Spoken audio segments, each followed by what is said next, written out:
आगे चलते हैं रूल नंबर 3 पे। Let the driver diagnose.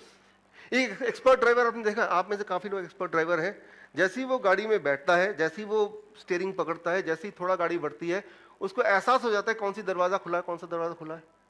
उसको एहसास हो जाता है कौन से पहिए में हवा कम है, अगर हवा कम है तो, राइट। उसको स्टीयरिंग पकड़ते ही आइडिया हो जाता है कि गाड़ी की स्थिति क्या है, isn't it? So that is called diagnosis. लेकिन एक जो नौसिखिया ड्राइवर होता है, वो क्या होता है, वो गाड़ी चला रहा होता है, पीछे से वो बाइक वाला हाथ दे रहा होता है, भाई साहब आप पहिया देख लीजिए, वो निकलने वाला है या पंचर हो गया है या हवा कम है। तीसरा बाइक वाला आता है, दूसरा वाला, वो बोलता है भाई साहब, वो हाथ हिलाता है, ये गाड़ी बाहर निकालता है, क्या बात है भाई? तो बोलता है यार आपका दरवाजा पीछे वाला खुला है, राइट। वो किसके साथ होता है? जो नया नया सीखा हुआ है, राइट। यानी कि उसकी जो डायग्नोसिस है वो खुद की नहीं है, वो तो चला रहा है एक बाहर के आदमी को, बाइक वाले को, मतलब बड़ा रिस्की काम है। वो हाथ दे रहा है, ये भी अपना एक तो पहले से नौसिखिया है, ऊपर से वो बाहर अटेंशन है कि यार क्यों हाथ दे रहा है, क्या हो गया, राइट। तो एक्सपर्ट ड्राइवर वही है जो अपना डायग्नोसिस खुद कर सके। For diagnosis you should never depend on anybody else in the world. आपके बॉडी के अंदर एक डायग्नोस्टिक सिस्टम है, उसी पे भरोसा कीजिए। किसी और टेस्ट पे भरोसा करेंगे तो वो नौसिखिया ड्राइवर के साथ एक ही चीज होता है कि उसके साथ एक्सीडेंट होने के चांसेस बढ़ जाते हैं। So never ever think that you are नौसिखिया। आपके तो जीवन के कितने साल बिता दिए आपने इस गाड़ी को चलाते चलाते, राइट। उस पर भरोसा कीजिए, खुद पे भरोसा कीजिए। कोई भी अगर बॉडी में तकलीफ है, अगर आपकी गाड़ी में तकलीफ है, सबसे पहले आपको पता चलेगा। आपको कोई डायग्नोसिस की जरूरत नहीं है, और जो डायग्नोसिस में पता चलेगा दैट मे और मे नॉट बी ट्रू। ये मैं आपको अभी क्लियर करूंगा, राइट। पहले तो इस पे आते हैं, इसको मैं बोलता हूं ABCD। ये ABCD को समझ लीजिए। यहां मेरा इरादा सिर्फ ये है कि आपको मैं इस तरह समझाऊं कि आपके मेमोरी में फिट हो जाए, पहली बात। और जो चीज मुझे लगती है कि आपको याद घर जाते जाते नहीं रहेगा, तो मैंने आपके लिए कुछ प्रिंट किया कलरफुल। जब यहां से जाएंगे वो एक कार्ड लेते जाएंगे, उसमें सारा कुछ समराइज करके दिया हुआ है, राइट। तो यानी कि कुछ मिस नहीं करेंगे। तो that is the most important thing. तो यहां पे डायग्नोसिस, डायबिटीज की बात करते हैं एक करके। अब देखिए 1979 में डायबिटीज का मतलब था जिसका ब्लड शुगर 200 से ऊपर है, वो डायबिटीज था। फिर 1997 में वो 200 को कर दिया 140, 1999 में 120, 2003 में अभी 100, और 2010 तक 100 के अलावा HbA1c टेस्ट करो, ये भी टेस्ट करो, वो भी टेस्ट करो, राइट। तो आप देख रहे धीरे धीरे क्या हो रहा है, डायग्नोसिस की वो पैरामीटर स्क्वीज होते जा रहे हैं। इससे क्या होगा, नंबर ऑफ पेशेंट्स बढ़ते जा रहे हैं, कई गुना बढ़ते जा रहे हैं। तो आप सेम ही हैं। आप देखेंगे आज से 20 साल पहले, 1997 से पहले, याद कीजिए कितने डायबिटीज पेशेंट थे आपके आसपास, शायद ही बहुत एक आध मिलेंगे। और आज देखिए हर जगह आपको हर घर में डायबिटीज पेशेंट मिल ही जाएंगे, राइट। और वही डायबिटीज पेशेंट नहीं है जिसने अपना ब्लड शुगर चेक नहीं कराया है।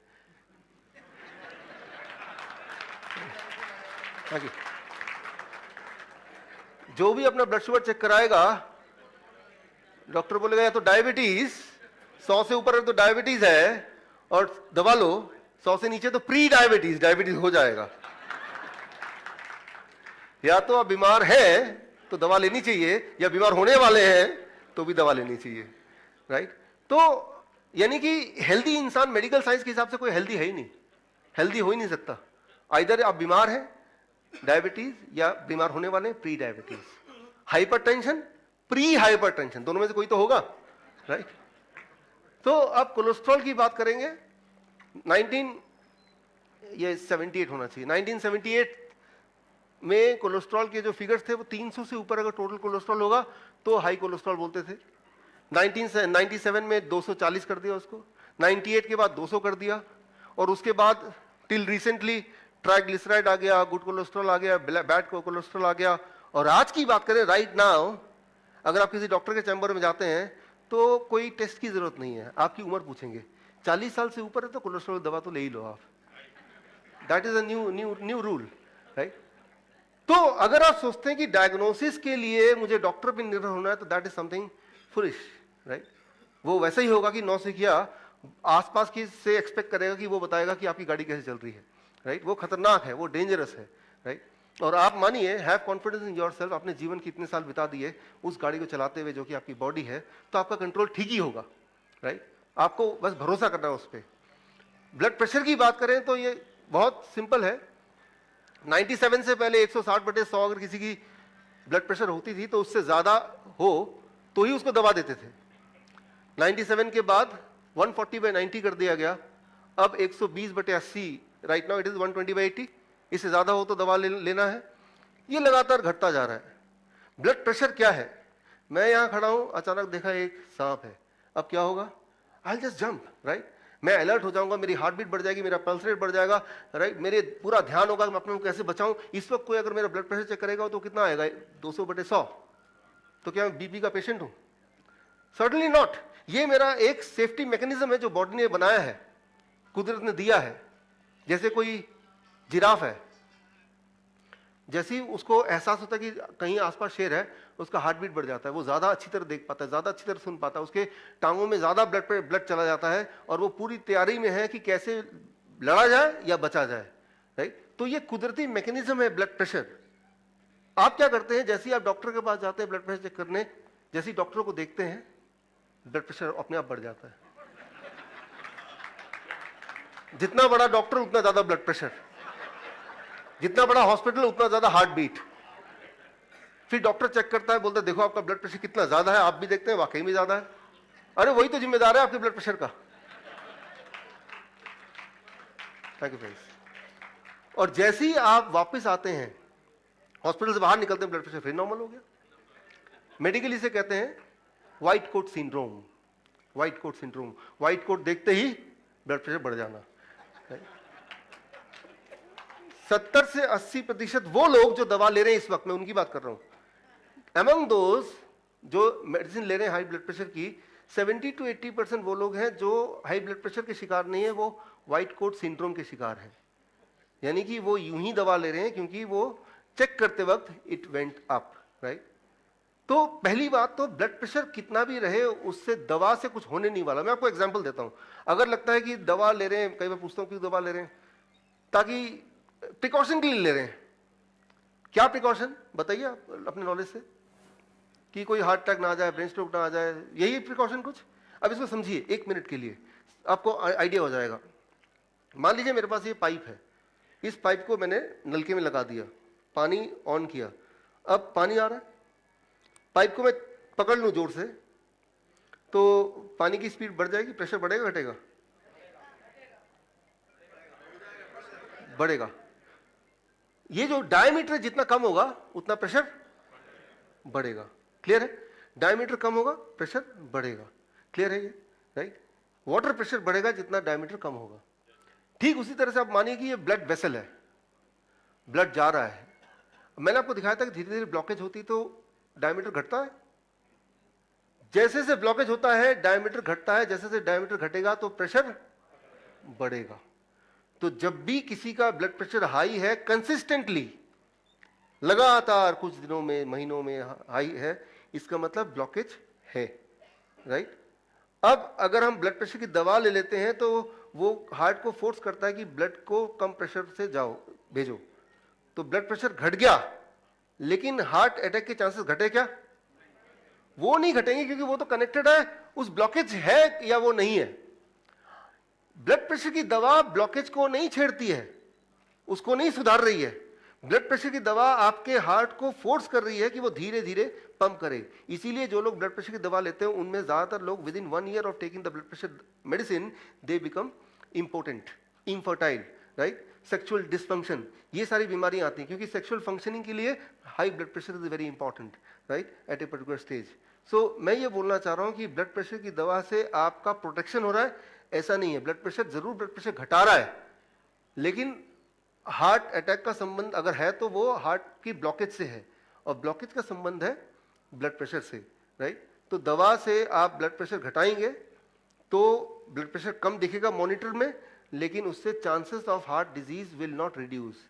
लेकिन अगर वो ब्लॉकेज हटा ले किसी तरह से तो भी ब्लड प्रेशर कम हो जाएगा, अब आपकी हार्ट डिजीज के चांसेस कम हो जाए। तो रियल क्वेश्चन है कि ब्लॉकेज कैसे हटाएं, मैं आगे आऊंगा उस पर, how to remove the blockage, right?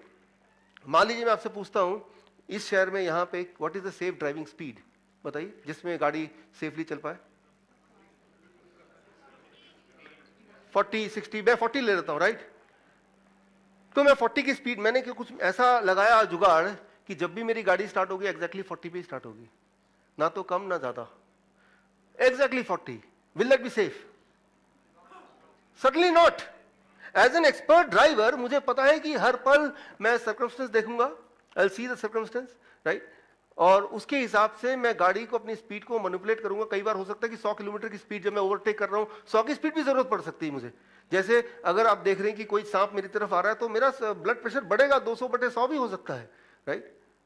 लेकिन अगर मैं ये सोचूं, डॉक्टर से पूछा, उसने बोला 120/80 होना चाहिए, मैंने एक जुगाड़ लगाया बॉडी में, कुछ भी हो जाए इससे ज्यादा नहीं, जैसा कि आप लगाते हैं दवा खा खा के जबरदस्ती, कि वो 120/80 के आसपास ही रहे, राइट। तो मेरा रिएक्शन क्या होगा जरा देखिए।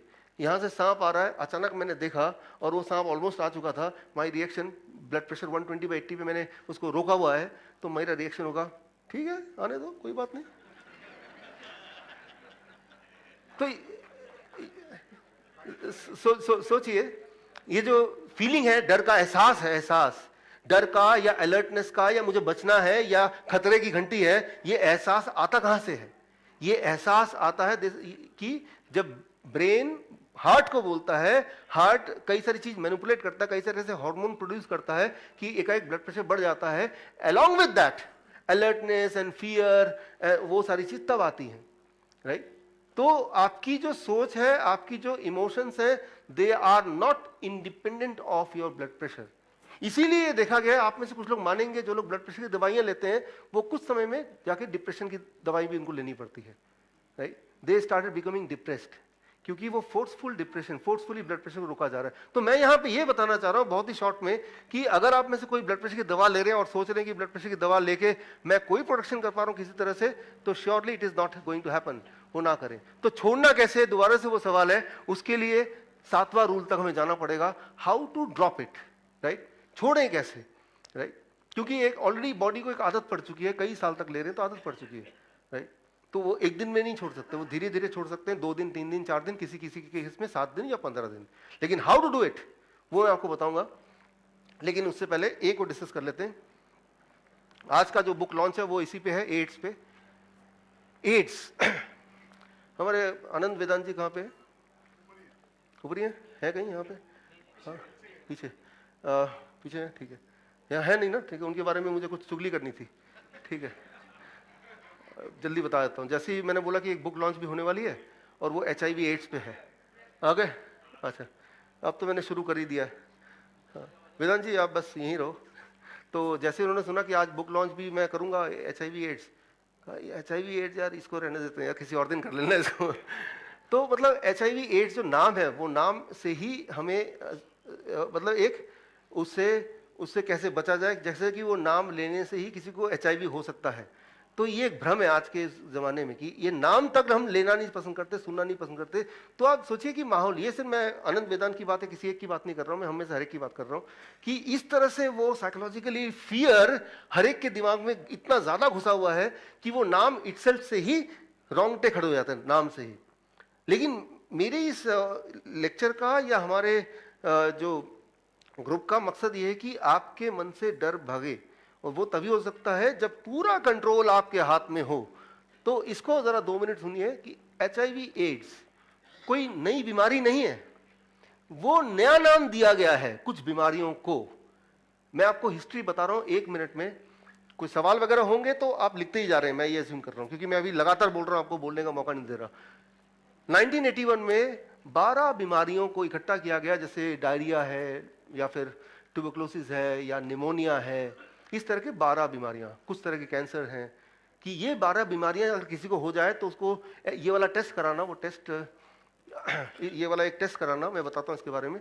और इसमें अगर पॉजिटिव निकलेगा तो उसे हम बोलेंगे, जैसे ट्यूबरकुलोसिस किसी को हो गया तो ये टेस्ट कराओ, पॉजिटिव निकलेगा बोलेंगे ये HIV एड्स, नेगेटिव निकलेगा तो बोलेंगे ट्यूबरकुलोसिस। 12 बीमारियां, राइट। और फिर उसको बढ़ा दिया गया 25 बीमारियां 1987 में, कुछ और बीमारियां उसमें जोड़ दी गई, राइट। कुछ और बैक्टीरियल इन्फेक्शन, वायरल इन्फेक्शन और जोड़ दिया गया, जैसे बुखार रहे, राइट, तो ये भी जोड़ दिया गया, राइट। उसमें अगर वो टेस्ट कराना, अगर पॉजिटिव निकले तो HIV एड्स बोलना, और नेगेटिव निकले तो उस बीमारी का नाम। फिर इसी तरह से 1992 में 29 बीमारियां टोटल कर दी गई। 2008 और अभी तक 31 बीमारियों की लिस्ट है कि कोई भी इंसान अगर इन बीमारियों से आए तो चुपचाप उसका ये टेस्ट भी कर लेना, राइट, HIV टेस्ट कर लेना। तो जैसे फॉर एग्जांपल प्रेगनेंसी, ये बहुत इंपॉर्टेंट है। प्रेगनेंसी में भी अगर ये टेस्ट करते हैं तो 100 में से 1 का पॉजिटिव आएगा, वर्ल्ड एवरेज है। इसका मतलब ये नहीं कि उनके बॉडी में HIV एड्स है या HIV एक वायरस का नाम है, ह्यूमन इम्यूनोडेफिशिएंसी वायरस। इसका मतलब ये नहीं कि उसके अंदर एक वायरस है, बस इसका मतलब ये कि इससे पॉजिटिव आएगा, और उसको बोल देंगे कि चुपचाप, ये प्रोटोकॉल का पार्ट है कि किसी को ना बताएं। जैसे डायबिटीज का पेशेंट सबको बताता ना कि मैं डायबिटीज पेशेंट हूँ, राइट, कैंसर का पेशेंट भी बताता है, सेक्सुअल डिसफंक्शन का पेशेंट भी बताता है। लेकिन HIV में आपने देखा, हर 300 में से 1 आदमी, पूरी इंडिया की बात कर रहा हूँ, HIV एड्स की दवा खाता है। हर 300, यहाँ पे हम लोग मिला के, मुझे मिला के 600 लोग हैं, तो यहाँ पे 2 लोग ऐसे होंगे जो दवाई खाते होंगे, लेकिन वो किसी को नहीं पता, उनके परिवार को भी नहीं पता। ये इस तरह का एक सीक्रेसी मेंटेन की है अराउंड HIV एड्स, राइट।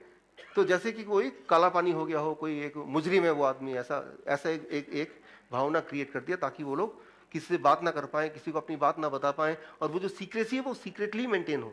उसी चीज को मैं अगले 1 मिनट में खोलूंगा, फिर हम आगे बढ़ेंगे। तो इंपॉर्टेंट बात आप याद रखिए, ये ऐसी लिस्ट है 31 डिजीज की। वो लिस्ट कौन सी है वो आपको आखिर में मैं दे दूंगा। उस बीमारियों में जिनमें से एक प्रेगनेंसी भी है, अगर कोई भी टेस्ट करेगा, राइट, एंटीबॉडी टेस्ट बोलते हैं, तो टेस्ट में वो पॉजिटिव आएगा, आ सकता है, 100 में से 1, 200 में से 1, डिपेंडिंग ऑन कौन सी बीमारी कितनी देर तक है, राइट। और वो टेस्ट का मतलब होता क्या है कि जब ये बीमारियां होती हैं तो बॉडी भी कुछ वायरस बनाता है, उसे कहते हैं HERV, human endogenous retrovirus, body बनाता है, और वो वायरस से भी ये पॉजिटिव आता है, राइट। लेकिन जब बीमारी चली जाती है, चली जाने के बाद वो वायरस चले जाते हैं। अब टेस्ट कराएंगे तो आएगा क्या पॉजिटिव? आएगा या नहीं आएगा? नहीं आएगा, लॉजिकली नहीं आएगा, आएगा नहीं।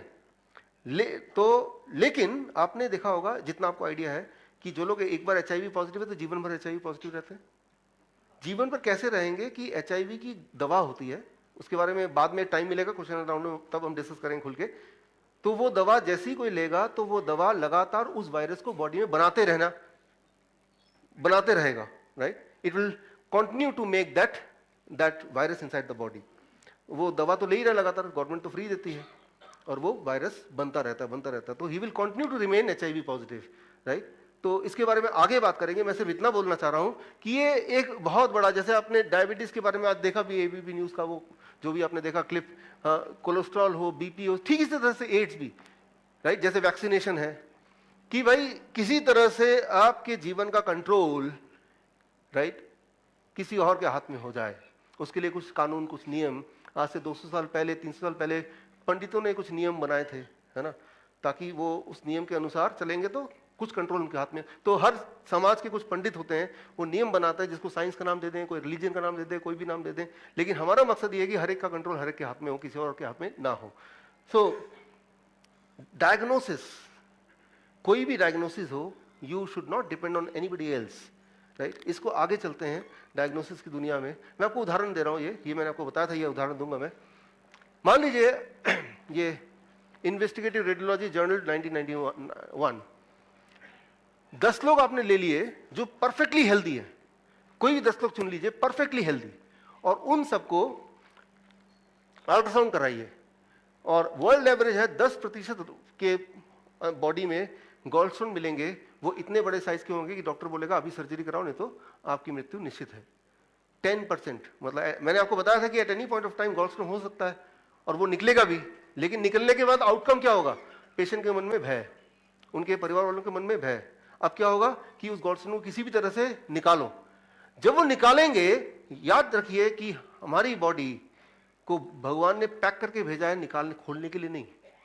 गाड़ी को चलाना तो है, लेकिन उसके पुर्जों को अलग नहीं करना है, राइट। वो हमें, और जैसे ही अलग करेंगे तो आपकी बॉडी सेम नहीं रहेगी जैसे पहले है।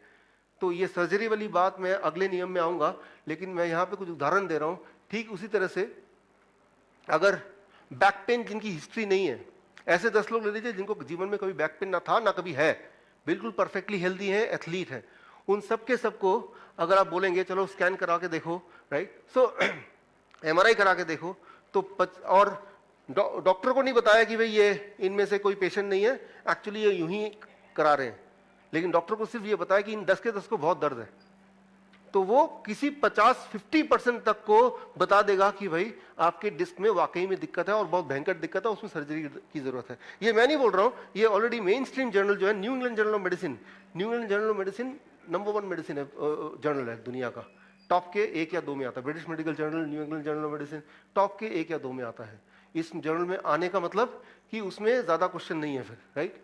तो ठीक उसी तरह से जिन लोगों के घुटनों में दर्द का कोई हिस्ट्री नहीं था, ना कभी है, ऐसे लोगों को ले लीजिए 10 लोगों को, उनको एमआरआई स्कैन कराइए, और डॉक्टर को नहीं पता कि इन 10 को हिस्ट्री नहीं था, डॉक्टर को ये पता कि इनके पैरों जोड़ों में बहुत दर्द है, वो 40% को उस एमआरआई के बेसिस पे बता देगा कि इनके तो भाई घुटने बदलने हैं। Again new England Journal of medicine 2008, right. कि मैं ये बोलना चाह रहा हूं कि आपको घुटने की दर्द होती है तो आप जाते हैं और वो एमआरआई कराते हैं, स्कैन कराते हैं, what ever you do, right. फिर वो बताता है कि हाँ देखो आपके घुटने में दर्द भी था और ये भी बता रहा है। आप इसका उल्टा करा दीजिए, खर्चा कीजिए थोड़ा पैसा, 10 लोगों को इकट्ठे कीजिए, मैं भी एक आ जाऊंगा, मेरे घुटने में कोई दर्द नहीं फिलहाल, राइट। और फिर डॉक्टर बोलिए 10 के 10 मरीज हैं घुटनों के, इनका एमआरआई कराइए, देखिए कुछ हो सकता है कि नहीं। आप ये एक्सपेरिमेंट कीजिए, पैसा तो लगता है मेडिकल में, तो मान लीजिए वही वाला पैसा है यहाँ पे। And then according to New England Journal of Medicine 40% वाला डॉक्टर, कोई 40% बोलेगा कि ये भयंकर केस है, इमीडिएट सर्जरी या कुछ इसको थेरेपी की जरूरत है। ठीक इसी तरह say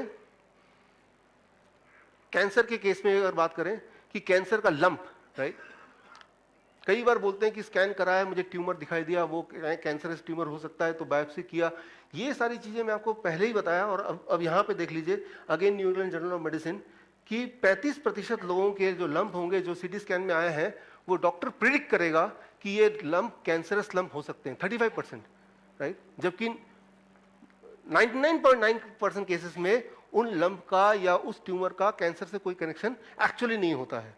that is what is the report again in 2008। तो बोलने का मतलब यह है कि जो सीटी स्कैन है, जो अल्ट्रासाउंड है, ये जो ब्लड टेस्ट है, इसकी रिलायबिलिटी पे मैं आपको बात कर रहा हूं, राइट।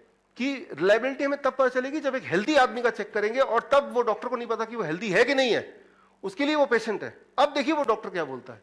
तो इसमें आपको थोड़ा इंटरेस्ट लेना चाहिए। ये रिपोर्ट तो आपके सामने है, राइट। ये जिनको ये सारे रिपोर्ट चाहिए तो आपको जो फीडबैक फॉर्म मिला है उसमें आप लिख सकते हैं आई वांट दिस रिपोर्ट, और अपना ईमेल आईडी डाल देंगे तो मैं ये रिपोर्ट आपको भेज दूंगा।